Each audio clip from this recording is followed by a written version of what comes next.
Hi, good morning again. My name is Dr. Cisse. I've promised already we are going to be talking about series of videos that will focus on how to prevent mental health illnesses. We have done our induction parts. I've spoken about anxiety. Now this video, I'm gonna talk about how to prevent depression. Now, this is a very wide area, and I'm going to narrow it down, and I'm not going to too much going into the biology of it. But at this stage, what we need to understand is the cause of depression and how to prevent it. I'm not going to go into the symptomology of depression because that opens up wider areas which became very much common to other disorders or illnesses. So my whole idea in providing this information to the public is to have that basic understanding and knowledge about these illnesses and how to prevent them.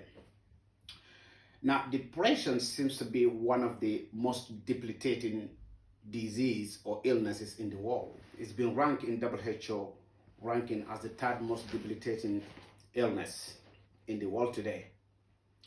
It affects 1 in 4 people, which literally means if you start walking in Birmingham Street, in the town center, any 4 people you meet, one of these people will have depression. If you walk in New York City, similarly. If you walk in Madrid, similarly. So you can imagine how many people suffer from these illnesses.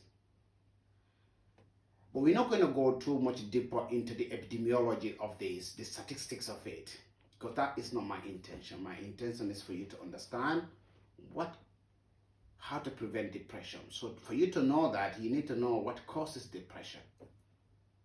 Now, the cause of depression, it depends on different school of thought.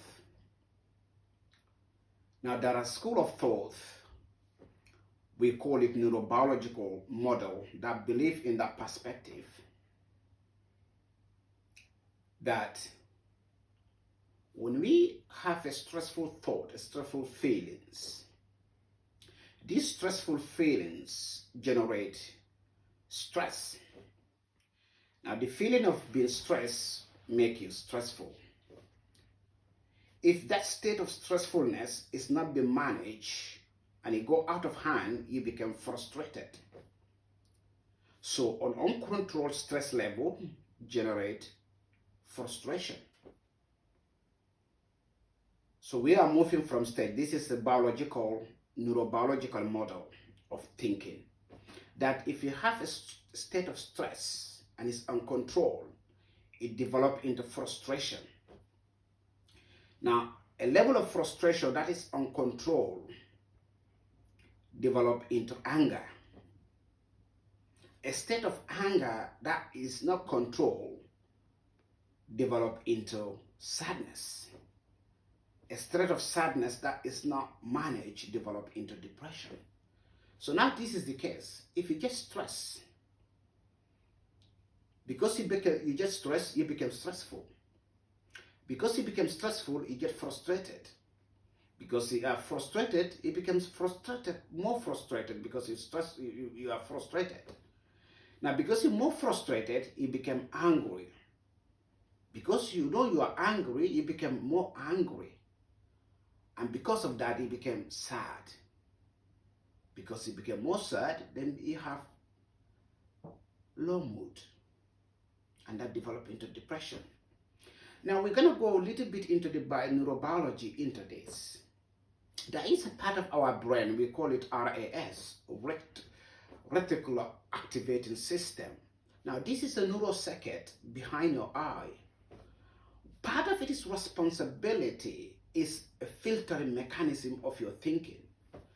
Now, the reticular activating system filter into your brain, your thinking, and it's actually, when you are stressed, you stress for a reason. Say, for example, somebody said, or make a phone call, a relative, a friend, or somebody phone you at work to say, I saw your wife cheating on you, for example, or I saw your partner, or example.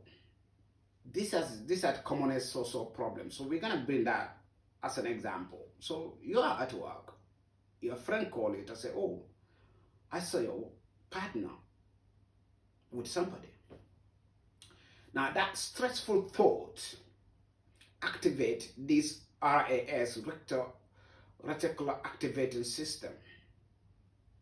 The reticular activating system behind your eye, this neural socket behind your eye is filter thinking process.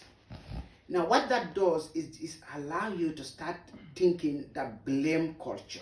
It filter all the evidence that suggested to you that your wife or your partner is cheating on you.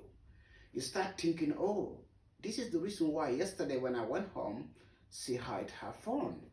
And this is one of the reasons the day before she was in the toilet making phone calls. Oh, I remember when I came in. So you start filtering, your reticular activating system start filtering your thoughts to give you evidence to suggest that what your friend told you about your partner or your wife is correct. And that develops you to a stressful situation, a stressful mood, a stressful state. Now, this stressful state, if you start overly thinking about it, it generates certain chemicals in your body. We call them stress hormones. And we're still going to a little bit of biology. What happened is that your hindbrain, your brainstem, is part of it called medulla oblongata. Now, this part of the brain get this message sent to what we call the hypothalamus pituitary adrenaline axis. So the PHA axis. This is a neuron pathway, a circuit, a sort of a pathway, a circle that activated to produce certain effects.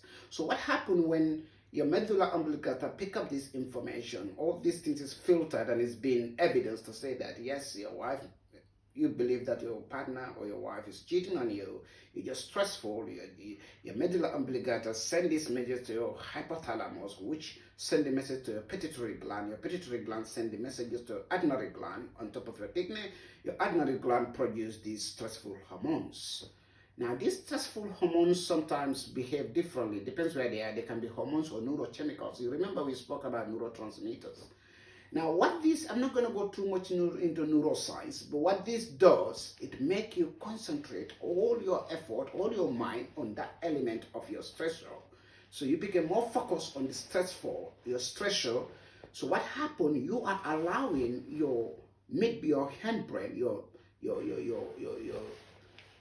hindbrain to take over all your brain sets. So your thinking brain gets literally short.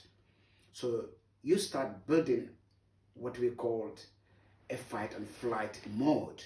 You start building a sort of a defense mechanism, a stressor that creates that mindset. Now, what happens when you enter that stress mode? You develop frustration. Now you become frustrated. You at work, you whatever job you're doing, you start messing up. Things are not organized. You start making mistakes. Before you know, because you are frustrated, your frustration develops because you're making a lot of mistakes. You start getting angry for no reasons. People who are nice to you, who are kind to you at work, home, your wife, your children, you start getting your anger on people for no reasons. Because you are in that state of anger, your anger does not stop there. It causes you go down to low mood. You start being angry. You notice that you are angry. Because you are angry, you become more angry about yourself. So you will decide to isolate yourself or prevent to have contact with people, engage with people. So you become self-isolating and you get more angry and more angry. Then you become sadder. Because of that level, you develop depression. Now your depression will bring up symptomologies. I'm not going to go into symptomologies such as isolation, getting into drugs, self-harm, suicide. We know the symptoms of depression. Many people talk about that. What we need to do is how do we prevent that? Now, this first episode, we know the causes. The stressor, the reticular activating system, the medulla oblongata, getting message sent to your hypothalamus that send the message to a pituitary gland. Your pituitary gland send the message to an adrenal gland, which produces stress hormone. Now look at that cycle. If you want to prevent that happening, what you do is to break the cycle. Break the cycle. How do you break that cycle? You first of all break that cycle by allowing yourself, not allowing your medulla oblongata to take over your frontal cortex, your thinking mind. Don't allow your judgmental mind to take over your thinking mind. So when all this is happening, do not allow your reticular activating system to be able to filter all the evidence to suggest that your partner is cheating on you. What you need to do is to open up your mind. Open up your mind. Do not allow to make yourself making an assumption of what has been happening. Try to find the evidence. If you really want to know whether your partner is cheating on you or not, get the evidence and get it right. Stop assuming. So assumption is the biggest cause of it, and perception. So your assumption and your perception and your imagination create you to be in that state of stressfulness to frustration, frustration to anger, anger to depression. So get your evidence. Start using your thinking mind. Stop using your judgmental mind. So be non-judgmental. That is the concept. Be non-judgmental. If you make yourself be non-judgmental, you have what it takes. Most textbooks call it faith. It's a state where you allow things to happen. And the evidence will produce itself without you taking an action about it. Just believe that what is happening is not you causing it. So be non-judgmental. That is one aspect to manage that part of it. The second part that causes depression, the second school of thought, is called the brain-gut axis. There is a circuit. It is a belief that our stomach has a brain by itself. We call this brain the vagus nervous system. Now the vagus nervous system runs right at the back of our head. It connects from our hindbrain down to the tail of our body. So it serves all the nerves of our internal organs, your heart, your stomach wall, your bladder, your ovaries, every internal organs, the nerves that supply all your internal organs drive from your vagus nervous system. And then the stomach, not only does it have this vagus nervous system, it has a bacteria, we call it a gut bacterium. These bacteria generate certain hormones that play massive part in your neuroimmunology. Now, if you go back into a little bit into pathophysiology, we talk about a housekeeping mechanism and an inflammatory mechanism. Now, when your body exposes itself to an antigen, something that can cause disease, or you get bruises, you get cut in your hand, whatever happens, your body responds to it. Now, your body produces what is called mast cells. Now, these mast cells produce what's called mediators. Now, among these mediators, the most significant part of them is your histamine and your prostaglandin. Now, your prostaglandin have a system, we call it a housekeeping system. What happened? It is one of the most beautiful, important, significant body chemical that is still little is known about. Now, this prostaglandin do what is called housekeeping job. It maintains your internal homeostasis to make sure your heart beats regularly. You have, your system operate regularly under the control of your parasympathetic nervous system. But again, it also have a system called the inflammatory system. Now, that inflammatory system, if it is not under check, it can cause inflammations of different parts in your system, and it can lead to different disorders, different illnesses. Now, there is a school of thought that believe that our biome, our digestive system, the the vagus nervous system that runs through our internal organs. When we have this inflammation happening in our system internally that we're not aware of, the increased amount of this inflammation in our system can cause us being depressed. And this has been evidenced by just taking somebody's blood. You can actually get these inflammatory markers and you can know that it's a range. And outside that range, we all know that when you're in pain, you get depressed. We all know that when you have certain illnesses, not only the psychological impact of illness make you depressed, but illness itself make you depressed. So there is a pathophysiological evidence that inflammation can cause depression. But the third part, which is unknown to scientists, to specialists, we call it the idiopathic depression, the cause of depression. We call it idiopathic. It means it is unknown. And I will tell you, in my 20 years experience, this seems to be the biggest cause of people causing damage to themselves. When I say damage, I mean suicide.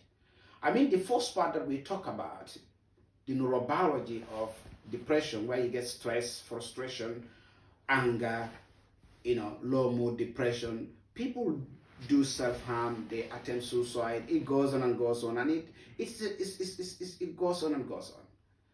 Now, the second part of it, which causes illness, the inflammatory part, is also can be prevented by yourself, by making yourself. One, you can do a lot of things. One of the things that people promote is healthy diet. Another thing people promote is exercise. Another thing people promote is healthy mindset. All these can reduce your inflammatory markers and eventually reduce your depression or prevent depression. But this last bit I'm talking about, the idiopathic cause of depression, the depression that we don't know what causes it. It is a depression that happened as an episode. You are here today, for example, you literally get an episode of this massive mental paralysis of depression. The only thing that you think of that particular episode moment is to end your life. And it happened to people. You see people who are rich, it happened to rich people, it happened to poor people, it happened to sick people, it happened to anybody. It can happen to anybody. And this is the thing that we don't know why somebody can just decide it to climb up the bridge and jump into a river and kill himself. This is the thinking why somebody can decide it just one night to put a rope in their roof and hang themselves to kill themselves. This is the thing that we don't know why somebody can decide it just one night to take an overdose of a medication or a drug to kill themselves. It's called idiopathic. We don't know why, what episode, what is happening. We call it mental paralysis. It is the paralysis of your mental, your mind and your body. The paralysis of your mind and your body system at a particular moment in time where you have no thinking. Your thinking is just completely blocked. You don't make any decision apart from, you don't see anything apart from ending of your life. Not only are you become hopeless, because hopeless, you're still in a state of knowing that you are hopeless. You are not only that you become thought disordered, because you can understand that you have some sort of thought disorder. This is a state you are totally mentally paralyzed. Your vagus nervous system that supplies your internal organ system, your brain systems, they all literally come to paralysis, don't function. You literally don't make any decision. You cannot see any feature. You can't see anything apart from ending your life. And this is important to understand. When you get into that level, when you experience this mental paralysis, most people don't experience this. People who normally experience this end their life. But there are symptomologies that can tell you are falling into that mental paralysis. One part of this symptomology is absolute point of total hopelessness. A total point of hopelessness where life, you literally give up to the last minute. You don't think there's anything else. And this can happen to people who particularly lost everything they own in the period of their life. This can happen to people who work hard on their family and then they have this massive disappointment and they cannot hold it, they cannot handle it to any level. This can happen to people who are married, who are in love, and they get disappointed. This can happen to academic people, it can happen to students, it can happen to anyone. But one thing you need to understand, how do you prevent yourself getting to that level? And that is important because we don't know what causes all this. What you need to do is, one, to be able to live this healthy state of mind, body and mind health. How do you make your head and your body work together as one? And that is a skill. It is a skill to learn. It is a skill to understand, a skill to develop. It is an insight that you need to build to be able to yourself to recognize if you are falling down, how far you're falling down, and where you need to stop, not to fall down to a point where you will have this total mental paralysis to end your life. It is part of your responsibility to have that skill and knowledge, to seek for it, to find it, to know it, to understand yourself, not to get to a level where you get to that mental paralysis. So you're able to seek not only professional guidelines, but self-helps, materials. Get yourself and talk to families, friends. Involve yourself in things that you don't like at all. And that is a level of maturity. Doing things that you feel not doing it, but you still do it for the benefit of yourself. Now we call this, in a general term, called self-discipline. Persistent self-discipline. Doing things that you don't feel doing, but you still do it for your own benefit, for the benefit of your health, for the benefit of your well-being, and for the benefit of your welfare. And if you have to take any message, please take this message. Persistent self-discipline. Do things that you don't feel like doing, but you're doing it for your own sake, for your benefit of your health, your wealth, your welfare, and your well-being, and the well-being of other people. I thank you for listening to this video, and I hope you get the messages correct, and you will see the other series that will come in terms of preventing mental health illnesses.